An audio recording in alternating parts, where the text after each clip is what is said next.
भक्त का मन तो उस साफ सुथरे शीशे के समान ही होता है जो हर चित्र को अपने अंदर साफ साफ देख पाता है, पहचान लेता है। उस शीशे में हर मनुष्य का चेहरा साफ साफ दिख जाता है। वह भटकता नहीं है उन चेहरों के बीच जो तुम्हारे मन में समाये रूप समझकर कि किस रूप के द्वारा तुम प्रभावित हो सकते हो, वही रूप धारण करके आते हैं तुम्हारे सामने। सत्य की साधना करता शरीर संसार के असत्य से बार बार कष्ट पाता है।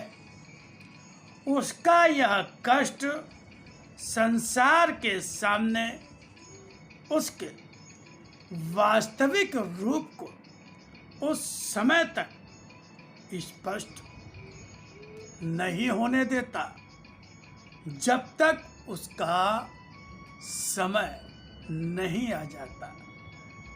शरीर अवतार का हो या भक्त का या किसी भी उस साधारण प्राणी का जो मुझसे अलग अपने अनुसार ही जीवन को जी रहा है, शरीर असत्य ही रहता है। शरीर जिस तरह तुम सांसारिक भोजन या व्यायाम आदि से पुष्ट करते हो, कोई शरीर बहुत पुष्ट दिखाई देता है, कोई कम पुष्ट दिखाई देता है। उसी तरह शरीर जो जितना अधिक सत्य से जुड़ा होता है उतना ही अधिक पुष्ट, जितना कम जुड़ा होता है उतना ही कम पुष्ट होता है। आत्मा हर रूप में शरीर में मजबूत ही होती है। शरीर जो केवल असत्य का ही सेवन करता हुआ होता है, उसे आत्मा की शक्ति नहीं प्राप्त होती। जो शरीर पूर्णतया सत्य को ही ग्रहण करता है, वह आत्मा की शक्ति से मजबूत रहता है। आत्मा सत्य का अंश है, सत्य के आहार से ही मजबूत रहती है। शरीर स्वयं असत्य है, किंतु सत्य का आवरण होने से सत्य से ही संचालित होता है। मगर शरीर का आहार जब असत्य ही होता है, तब सत्य की शक्ति को मजबूती के रूप में नहीं पाता। संसार में सत्य की साधना करने वाले शरीर बहुत ही कम है। जब लू चलती हो या शीत लहर बह रही हो, संपूर्ण वातावरण ही अत्यधिक गर्म या ठंडा होता है, उस बीच में जो भी होता है वह उस गर्मी या ठंडक से अवश्य ही प्रभावित होता है। उस प्रभाव से बचने के उपाय अनेकों हैं। कोई बचना चाहता है, कोई बचना ही नहीं चाहता। कोई बच जाता है, कोई बच नहीं पाता। मगर यह नहीं कहा जा सकता कि बचा ही नहीं जा सकता।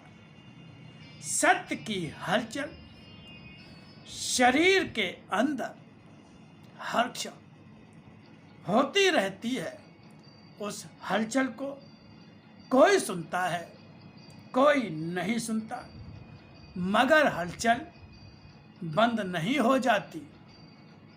जिसके मन में असत्य की हलचल अधिक होती है, वह सत्य की हलचल न सुनकर असत्य की हलचल अधिक सुनता हुआ स्वयं को उसी के अनुसार ढाल देता है। कोई सत्य की हलचल सुनता है, मन की हलचल जो असत्य है उस ओर ध्यान भी नहीं देता। सत्य की हलचल में मेरी आवाज होती है, मैं बोलता हूँ। असत्य की हलचल अर्थात मन में वृत्तियों की हलचल जब होती है, उसे तुम्हारा मन ही सुनता, तुम्हारा मन ही सुनता और उन्हीं के अधीन होकर बेवश हो जाता है। जो जिधर की सुनता है वह उधर का ही सब कुछ पाता भी है। वह शक्ति हो या अशक्तता, जब पूर्ण रूप से केवल तुम मेरी वाणी सुनते हो, स्वयं को मेरे अधीन कर देते हो। जब पूर्ण रूप से केवल तुम मेरी वाणी सुनते, स्वयं को मेरे अधीन कर देते हो। तुम्हारे सत्य के लिए कर्मों तुम्हारी साधना बन जाते हैं, मगर भारी नहीं पड़ते। जब तुम्हारा मन वृत्तियों की हलचल में फंसकर उन्हीं की संतुष्टि, उन्हीं का आनंद पाना चाहता है, वह आनंद नहीं प्राप्त कर पाता, क्योंकि सब कुछ तो असत्य ही होता है। असत्य में आनंद कहाँ? असत्य का तो सुख भी अल्प है। फिर सब कुछ ही अस्थिर रह जाता है और असत्य तो मिटना ही है। असत्य के रखवाले भी पतन और विनाश के गर्त की ओर ही बढ़ते जा रहे हैं। धीरे धीरे सब कुछ देखते ही जाओगे।